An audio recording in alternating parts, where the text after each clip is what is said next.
कहानी की शुरुआत में हम हिडेयो सुजुकी नाम के एक मांगा आर्टिस्ट को देखते हैं। जापान में एक सक्सेसफुल मांगा आर्टिस्ट बनना बहुत से लोगों का सपना होता है। जब वो रात को काम से घर लौटा तो उसकी गर्लफ्रेंड टेको उसका इंतजार कर रही थी। उन्होंने कुछ देर टीवी देखा और फिर वो ड्रॉ करने बैठ गया, लेकिन मोटिवेशन आ ही नहीं रही थी। तो उसने अपनी अलमारी से एक बंदूक निकाली और उसे पकड़कर शीशे के सामने खड़ा हो गया। सुबह जब सुजुकी अपने पब्लिशर को उसका आइडिया दिखा रहा था तो चारों तरफ लोग खांस रहे थे, मानो हर कोई एक साथ बीमार हो गया हो। पब्लिशर ने सुजुकी से कहा, मसाला कहाँ है? इतना नॉर्मल क्यों है सब इसमें? अगली बार कुछ अच्छा काम लेकर आना। चलो। ऑफिस में काम करते हुए उन्होंने न्यूज पर देखा कि एक अनजान इन्फेक्शन तेजी से लोगों में फैल रहा है, जिससे अब तक 4 लोगों की मौत हो चुकी है। थोड़ी देर बाद सुजुकी को टेको का फोन आया। वो उससे बात करता हुआ बाहर बैल्कनी में चला गया। उसने देखा कि कुछ हेलीकॉप्टर शहर की ओर जा रहे थे, लेकिन वो इस बारे में ज्यादा नहीं सोचता। सुबह वो टेको का मनपसंद नाश्ता पैक करवा के फ्लैट पर पहुंचा। जब उसके जोर जोर से दरवाजा खड़काने पर भी टेको ने कोई जवाब नहीं दिया तो वो लेटर होल से अंदर झांकने लगा। उसने देखा कि टेको का शरीर बहुत अजीब तरीके से हिल रहा था, जैसे वो किसी भूतिया फिल्म की चुड़ैल हो। वो अचानक दरवाजे की तरफ भागी और उस पर हमला कर दिया। उसने देखा कि टेको का चेहरा बहुत अजीब हो गया था। वो उसकी हथेली पर काट लेती है।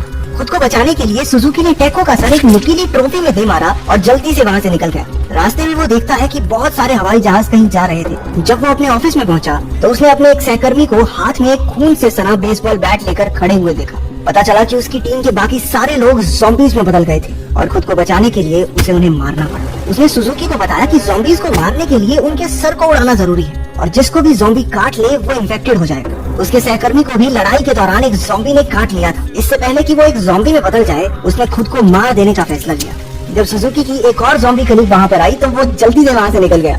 सड़क पर ज्यादातर लोग इस वायरस से अनजान थे, लेकिन धीरे धीरे लोगों को समझ आया कि उनके बीच आदमखोर ज़ॉम्बीज घूम रहे हैं। सुजुकी एक पुलिस वाले के पास गया, लेकिन वो भी एक ज़ॉम्बी निकला। हर तरफ अफरा तफरी मची हुई थी। लोग पागलों की तरह इधर उधर भाग रहे थे। गाड़ियाँ एक दूसरे से टकराने लगी। इस सब के बीच सुजुकी को एक टैक्सी दिखाई थी, जिसका ड्राइवर अंदर घोड़े बेच के सो रहा था। हिरोमी नाम की एक लड़की उसके पास आई। वो भी टैक्सी में जल्द से जल्द यहाँ से निकलना चाहती थी, लेकिन इतने में एक ज़ॉम्बी उनकी तरफ बढ़ने लगा। सुजुकी ने इमेजिन किया कि उसने बैग से बंदूक निकाली और बम, लेकिन ये सब उसके दिमाग में था। असल में तो भैया चुटकी बजाकर ज़ॉम्बी को मार रहे थे। मतलब कमाल। अचानक सूट बूट पहने एक आदमी आया और टैक्सी में घुसने की कोशिश करने लगा। उनकी दरवाजे पीटने की आवाज से ड्राइवर उठा और वो तीनों गाड़ी में बैठकर वहाँ से निकले। थोड़ी देर बाद वो सूट बूट वाला आदमी फोन पर किसी को कहता है कि सबको मार दो, अगर इन्फेक्टेड है तो प्राइम मिनिस्टर को उड़ा दो। फोन कटने के बाद हमने देखा कि उसके हाथ पर काटे जाने का निशान था। जल्द ही उसकी नसें काली पड़ने लगी। वो एक ज़ॉम्बी में बदलने लगा।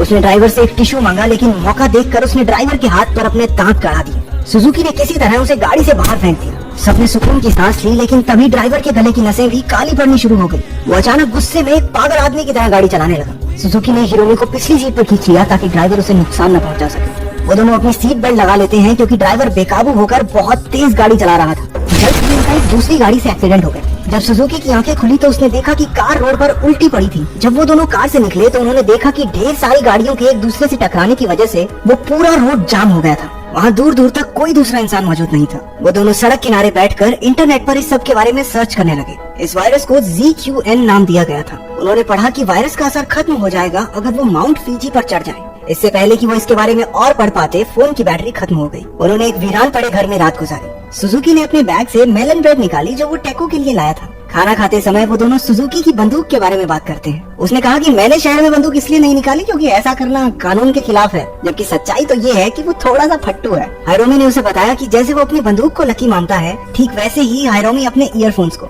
वो दोनों बैठकर गाने सुनने लगे। बातों बातों में हायरोमी ने उसे बताया कि वो उसके साथ सुरक्षित महसूस करती है। अगले दिन जब सुजुकी नींद से उठा, वो उसके कंधे पर सर रखकर सो रही हायरोमी को निहारता है। तभी उसका ध्यान हायरोमी की गर्दन पर मौजूद काटने के निशान पर गया। वो फट से खड़ा हुआ और उस पर बंदूक तान दी। हायरोमी ने बताया कि उसके पड़ोसी के बच्चे ने 2 दिन पहले उसे काटा था और क्योंकि ये वायरस एक माँ के दूध से भी फैलता है तो ये मुमकिन है कि वो भी इन्फेक्टेड हो। उसने सुजुकी को उसे मारने को कहा क्योंकि वैसे भी अब इस दुनिया में उसके जीने की कोई वजह बाकी थी नहीं। सुजुकी ने बताया कि उसे भी उसकी गर्लफ्रेंड ने काटा था और वो हायरोमी की हिफाजत करेगा जब तक वो माउंट फीजी नहीं पहुंच जाते। थोड़ी देर बाद हायरोमी की तबीयत खराब होने लगी। उसने सुजुकी को अपने ईयरफोन्स दिए और वहाँ से जाने को कहा क्योंकि ज़ॉम्बी बनकर वो उसे खाना नहीं चाहती। सुजुकी को थोड़ी दूर एक इंसान दिखाई दिया और वो भागते हुए उसके पास गया, लेकिन वो आदमी पहले से ही इन्फेक्टेड निकला। उसने सुजुकी पर हमला कर दिया और उसे मारने ही वाला था कि हायरोमी ने ऐन मौके पर वहाँ पहुंचकर उसकी जान बचाई। वो पूरी तरह से ज़ॉम्बी नहीं बनी थी, लेकिन उसके अंदर उनकी सुपर नेचुरल स्ट्रेंथ जरूर आ गई थी। वो सुजुकी को कोई नुकसान नहीं पहुंचाती।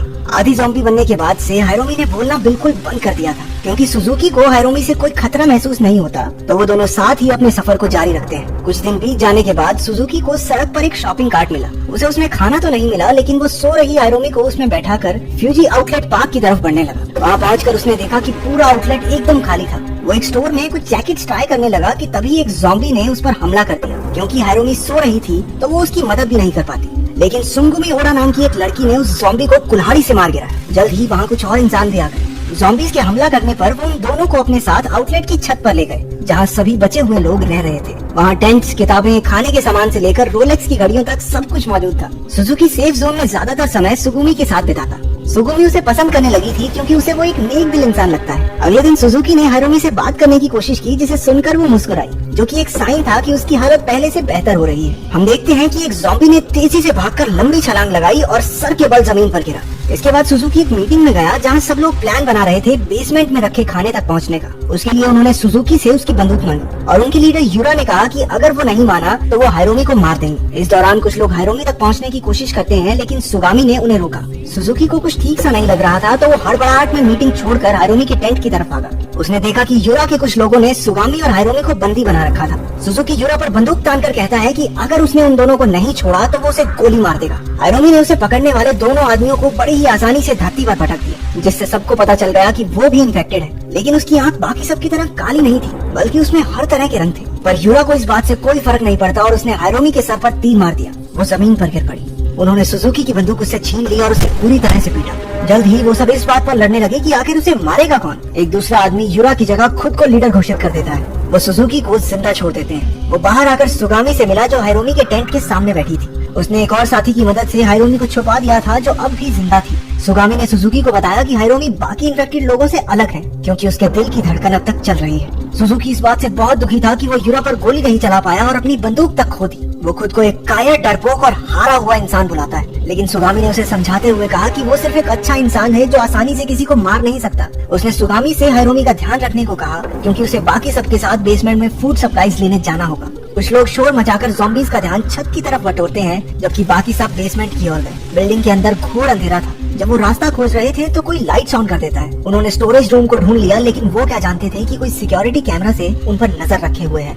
जब वो खाने का सामान बटोर रहे थे तो उसी आदमी ने दुकान का म्यूजिक चालू कर दिया। जल्द ही एक ज़ॉम्बी उनमें से एक पर हमला कर देता है। वो ज़ॉम्बी और इंसान दोनों को एक साथ गोली मार देते हैं, लेकिन फिर उन्होंने देखा कि पूरी पार्किंग ज़ॉम्बी से भरी पड़ी थी।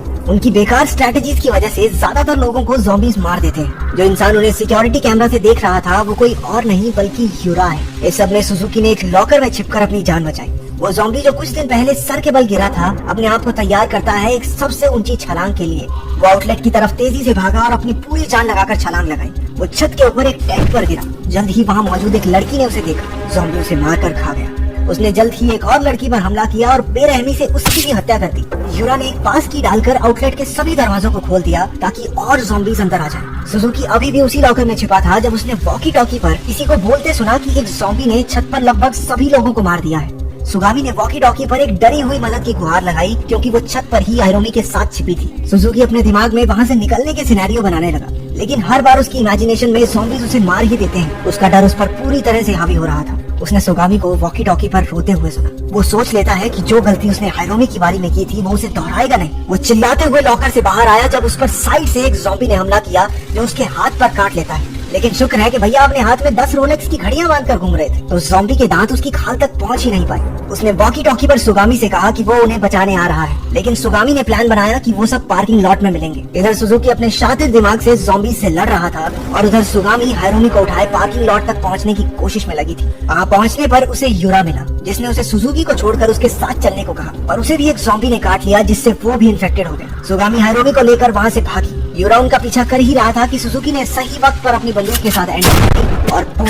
जल्द ही ज़ॉम्बीज का एक झुंड उनकी तरफ बढ़ने लगा। उन्हें समझ ही नहीं आ रहा था कि क्या करें, कैसे बचें। लेकिन तभी हायरोमी ने इन्फेक्टेड होने के बाद पहली बार अपना मुंह खोला। उसने सुजुकी से कहा कि वो उसके साथ सुरक्षित महसूस करती है। उसके हौसले को बढ़ाने के लिए इतना काफी था। सुजुकी ने अपनी बंदूक उठाई और ज़ॉम्बीज के एक के बाद एक पट से हेडशॉट लेने लगा। आखिर में हायरोमी, सुजुकी और सुगामी ही बचे।